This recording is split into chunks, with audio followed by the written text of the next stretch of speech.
Le grand apport de l'astrologie, le grand avantage de l'astrologie, c'est de ne pas nous faire, nous rendre prisonniers de l'instant immédiat, du moment immédiat.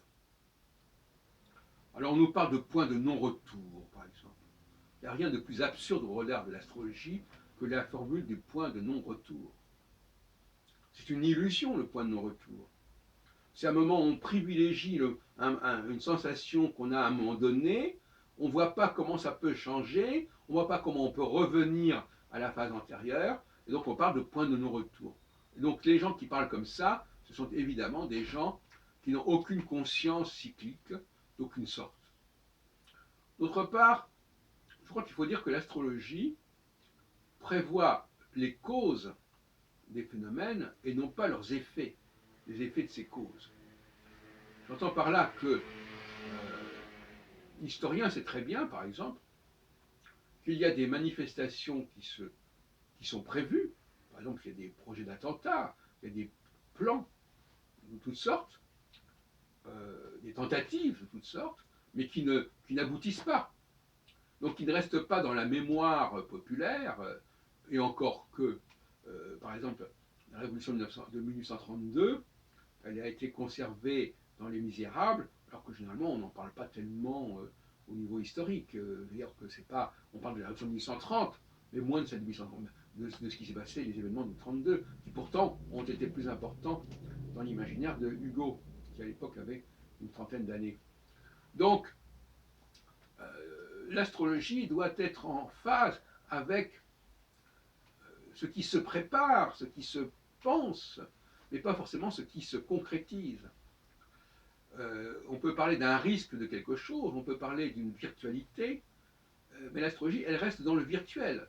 C'est-à-dire, voilà ce qui peut se passer à un moment donné, euh, voilà ce qui va probablement activer certains esprits, mais on ne dit pas forcément que ce sera des résultats concrets à une grande échelle.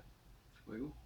C'est pour ça que je dis l'astrologie prévoit les causes, c'est-à-dire ce qui va, les stimuli qui vont intervenir, mais pas forcément les réponses, stimuli-réponses, pas forcément les effets qui, eux, peuvent varier diversement. Ce qui implique une analyse beaucoup plus fine des événements, voyez-vous. Les événements potentiels, les événements virtuels, les choses qui se préparent, voilà, les plans qui s'élaborent, toutes sortes de choses comme ça. Et il n'y a qu'une petite partie de tout cela qui va se concrétiser complètement et pleinement. Par exemple, prenons un cas extrême, le Mein Kampf de Hitler, par exemple, prévoyait un certain nombre de choses pour les juifs. Bon. Mais ça, c'est du virtuel. Maintenant, comment c'est passé à la réalisation, ça aurait pu ne pas se faire. Tout ce qui s'est fait aurait pu ne pas se faire de toute façon, de manière générale. Ou ça aurait pu rester dans les tuyaux, ça peut rester dans les virtualités. Voilà, il y a une intention, il y a un projet, mais ce projet, ce passage à l'acte, la puissance à l'acte, il peut prendre des formes très diverses. Donc je ne peux pas prévoir exactement quelle est la forme que tel processus va prendre in fine. Pas possible. C'est comme ça qu'il faut concevoir, à mon avis, la prévision astrologique.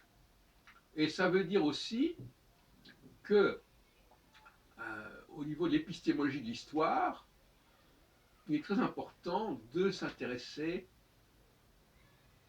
à toutes les velléités, toutes les tentatives, tous les projets.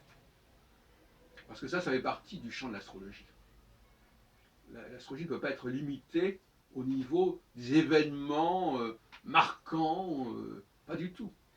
C'est beaucoup plus un phénomène quantitatif que qualitatif, parce qu'il y a énormément de projets,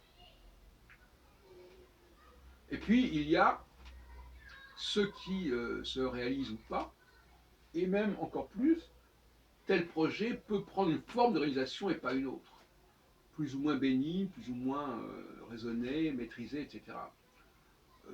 Donc ça implique quand même une autre épistémologie de l'histoire, à savoir une approche plus quantitative des projets et moins de l'événement, pour reprendre cette problématique de Marc Bloch dans la Nouvelle Histoire, c'est de ne pas se polariser sur ce que ces projets ont pu accoucher.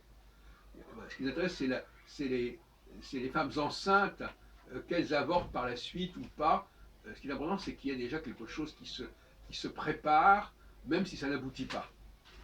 Et ça, c'est ça dont il faut prendre connaissance au niveau d'une nouvelle conception de la science historique.